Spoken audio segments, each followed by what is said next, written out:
Hey traders, this is Danielle. Welcome to the nightly videos. So let's start off talking about the NASDAQ. Today, what occurred in the NASDAQ was pretty critical because what ended up happening was we broke below the lows that the NASDAQ saw throughout September and October. Now, it wasn't for very long. We broke below throughout the middle of the day and then we ended up recovering up above those lows. So, little positive sign there.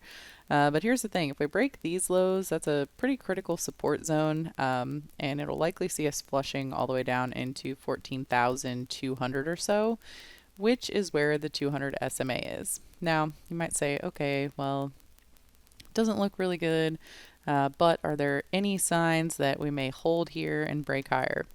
Yes, there's a couple different signs. So first of all, we have the daily squeeze that is setting up in the NASDAQ. We have the fact that we did at least hold up above that zone. We also have the fact that we have volume coming in here.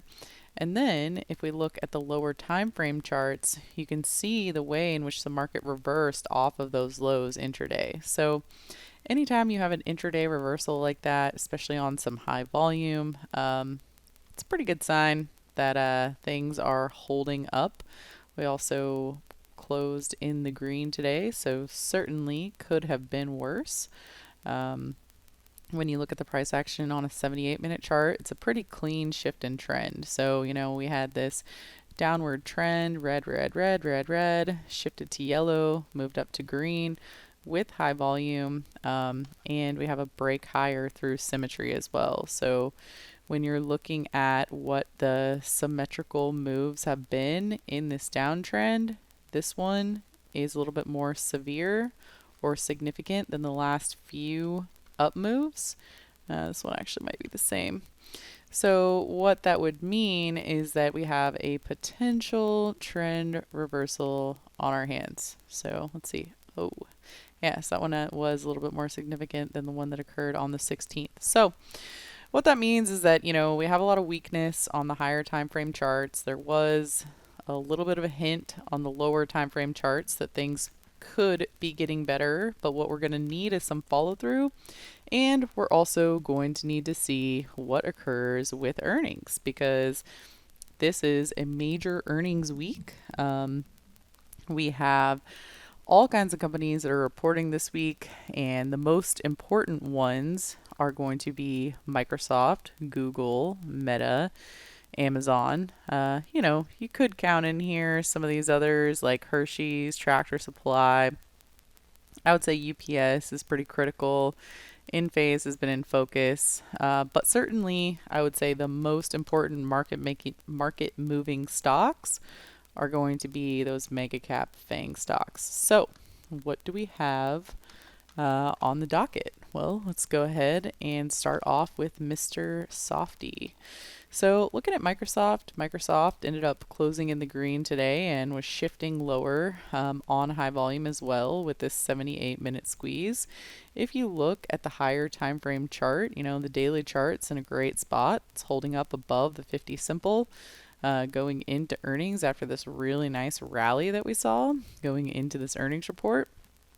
If we take a look at the hot zone, you're going to see that you have some pretty high implied volatility right here. High implied volatility is going to be crushed after the earnings report when we'll likely see some downwards price action. So looking at Microsoft and trying to determine, what could happen on this report. Now, for me personally, I am always going to look at Microsoft to the upside for the most part. However, you'll see that over the course of the last year, things have gotten a little bit dicey for this company.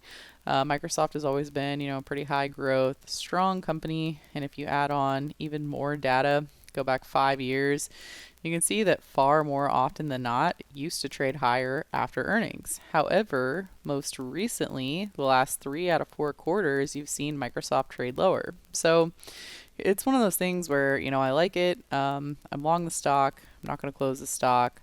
But there has been some recent volatility. So what does that mean and how can we trade it? Well, they're pricing in about a 4% market maker move on the earnings report. You can see that 2 out of the last 4 quarters did have a move that was greater than 4%. But for the most part, when you go back in time, you really don't see Microsoft moving that much upon the report. So I think tomorrow what I'm going to look at doing on this one is going to be a neutral iron condor. And that's because, we're trading right around the middle of this range. We have a lot of high open interest in this name, and because it has been so up and down. I would love for them to have a positive report and move the market, because here's the thing is that last quarter, even though they did beat earnings, and they do usually beat earnings, a lot of this momentum really brought the market down and just kind of threw a wet blanket on it. So I hope they can get a better reaction than what they got last quarter. But since I'm making a neutral bet on it, it's not entirely critical if they have a phenomenal report. It's more just a function of looking at that IB crush overnight and then looking for a potential post earnings trade if we do in fact get a good report from them.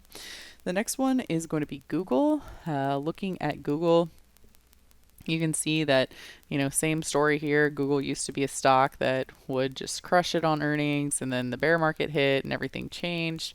And after that, we've seen a lot of recent volatility in the name, half the time up, half the time down. So it's another, same thing. I like the stock, I own the stock, but they've had a lot of recent volatility. So you can't just do the same thing you used to do, which is just, close your eyes and sell put credit spreads on it, because things have changed. So when you're looking at a potential trade on this, the market makers are pricing in about a 4.6% move.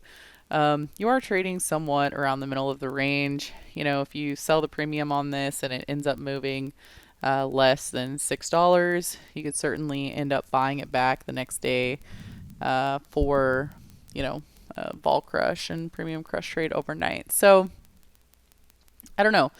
I think that this is another potential one that we could do for a neutral trade. Again, Google and Microsoft are probably the most important tickers to report tomorrow. So we may see some volatility, but overall, I like Google. I like Microsoft. Oh, Microsoft has a 195-minute squeeze that I forgot to mention. And here's the thing with Microsoft is Microsoft almost always trades higher after earnings as well. I mean, like in the 8 days after earnings. So that's another ticker that I am looking at for not tomorrow, but Wednesday, for a post-earnings trade. Another really important ticker tomorrow is going to be Spotify. So Spotify is going to report before the open tomorrow. Certainly tech ticker in focus. We have an expected move of about $14. So we'll see what ends up happening with this one. Ideally, it doesn't have a repeat of last quarter, but I don't like the way that this pattern has shifted. I mean, you can see it was just on a phenomenal run, and then it topped out. You fell by 8.3%. That's usually not good when you're going into the second report, because, if last quarter they lost a lot more money than was expected, and now they're trading below these resistance zones. If they get one more bad report, then it can do like an in phase is doing right now, which is just a 1-2 punch basically. Everything is going good, and then it topped out, and then one bad earnings report, it tries to recover, second bad earnings report, and then the thing just gets completely slaughtered. So when you have a ticker where you can see that last quarter they did not do favorably at all, you really have to be careful with it. And if it does get clobbered, then we can short it after the report for a post earnings trade. A couple others are coming up tomorrow are going to be Visa. Visa is one that does not typically move very much, so this is one that's on my radar for a potential neutral trade. The only thing that I don't like about it is the way that it's at the bottom end of this range here. However, the implied volatility is pretty high comparatively, especially because of the near-term volatility. So with this one, I think that it makes sense for it to trade around 230. That's a key psychological value. That's also where you can see a lot of price action and a lot of trade. So that's another one that I was looking at for a neutral one as well. Now, we also have some of these, what I would call earnings destruction tickers. Snapchat, this one has been just on a death spiral. I mean, they just don't ever seem to do anything good. It's one of those things where, can you short it before the report because it's fallen massively the last several quarters? You definitely can. It will get to a point where if they happen to do anything good, it'll rally and you might get stuck in a short squeeze. But certainly when you're looking at the patterns, I mean, you can see the patterns are very clear, which is the fact that this thing is getting clobbered. So that's an earnings destruction candidate. Another earnings destruction candidate is going to be Teladoc. So you might look at these and say, how much lower can they go? Well, they can go to zero. But when you look at this, I mean, this is ready to, fall off a cliff. Teladoc was able to somewhat pull it together the last 2 quarters, better than nothing moves here, or not better than nothing, but better than expected moves. And that just happens when you have a stock on a death spiral and then they have an earnings report that is worse than feared, but still not good. So sometimes you'll get a rally move after that. And, if that occurs up into 20, that would just be a good post earnings place to short it. So with these earnings destruction tickers, you can look at trading it over the report. But if you don't want to trade the report, then you can just trade it after the report and wait until it rallies up into the zone and short it at that point. Another couple tickers that are going to be coming up for earnings this week include Boeing. Boeing has been, I would say pretty neutral focused overall, just because, you can see like half the time it's up, half the time it's down. Market makers are pricing in a 4% move. If you look at the moves that it's seen, yes, last quarter did move 4%, but for the most part, their moves are generally less than 4%.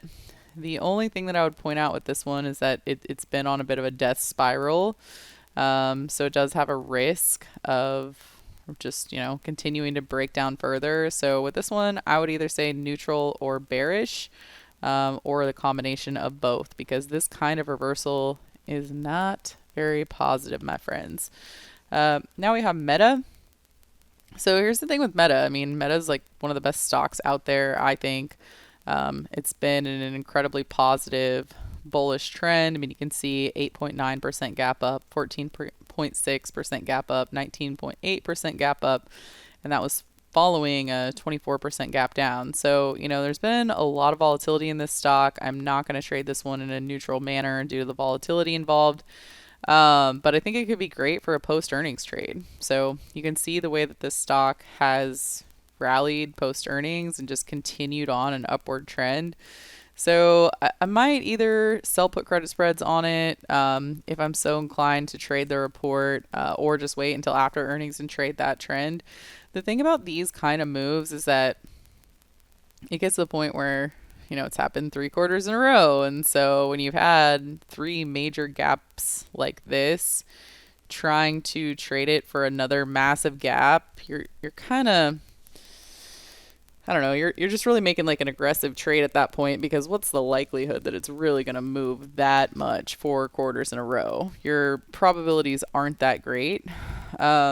So just something to consider. I like the stock. I'm bullish the stock, but I'm not going to be aggressively bullish on the report, just because I think that it's not very likely to see 4 huge moves like that in a row. A couple others are going to be ServiceNow. So this one is reporting. This one's been doing pretty well, but you can currently see that there's a head and shoulders pattern here. So I don't love that head and shoulders. I don't like the way that it's broken down below the 50 simple, but you do have some pretty high implied volatility here. If this one ends up breaking below 430, you can look for it to flush into 500, which would make sense because it would give back a lot of these gains. So I do like the stock, but the way that it's been trading has just been a little bit suspect. So I'd be just slightly careful with that one. But I mean, if you look at their earnings, you can see they've been crushing it. So it's one of those things where sometimes you'll have these stocks where they've been beating EPS estimates. They've been, trading higher.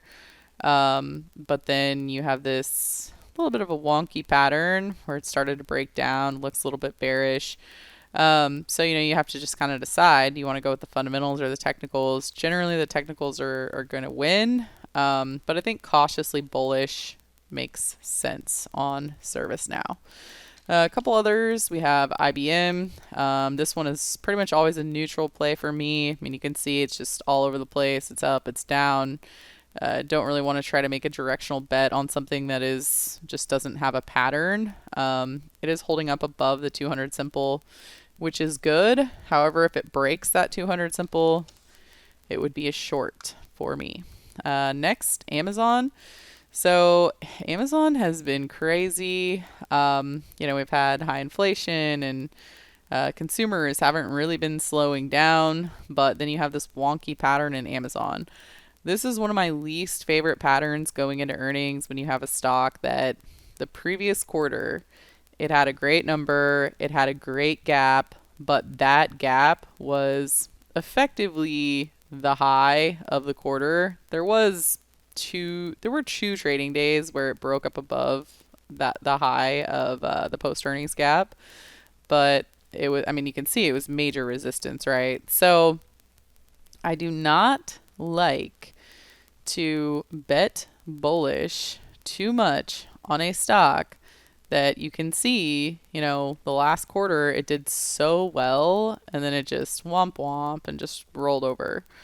So I would be really careful with this one because I think that's just a highly suspicious price action if you want to be bullish. Certainly, it's been on a good run this year. Had a really nice trend, especially after the destruction that we saw in it last year. This is a stock that I've been buying up throughout the course of the year because I do think that, ultimately Amazon is going to recover, but it's had a little bit of a rough time recovering from this move. So with this stock, I'll say cautiously bullish, but just be careful with it because this, like a lot of others, you can see this ledge right here. And when you can see a ledge like this, you just have to know that if it moves what is expected, that expected $7.66 move, then it could fall, break off the ledge, and end up down here at the 200 simple. So just keep that in mind before you do anything too crazy. A couple others are going to be Hershey's. Consumer staples have been, in a pretty significant downward trend as of recently.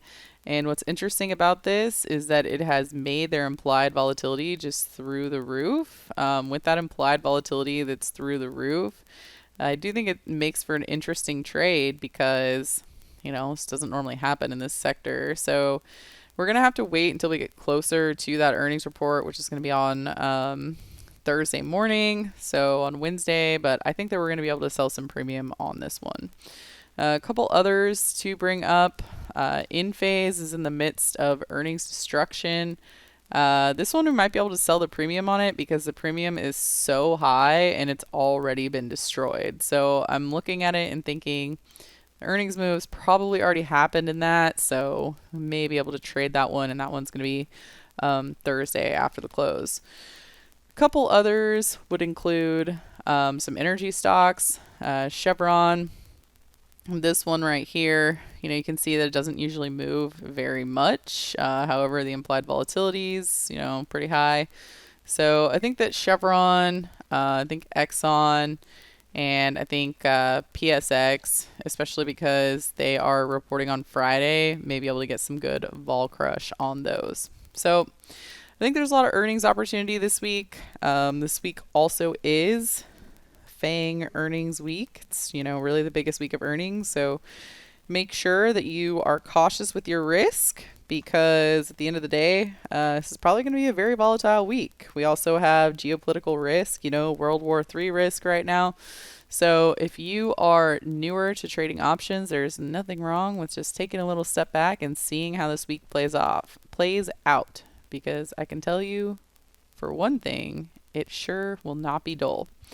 Anyways, I will be starting my earnings class tomorrow, so I'm not going to be in the gold room. If you're going to be in my earnings season secrets class, make sure you join us tomorrow because we're going to be having our bonus session in addition to trading Microsoft and Google earnings.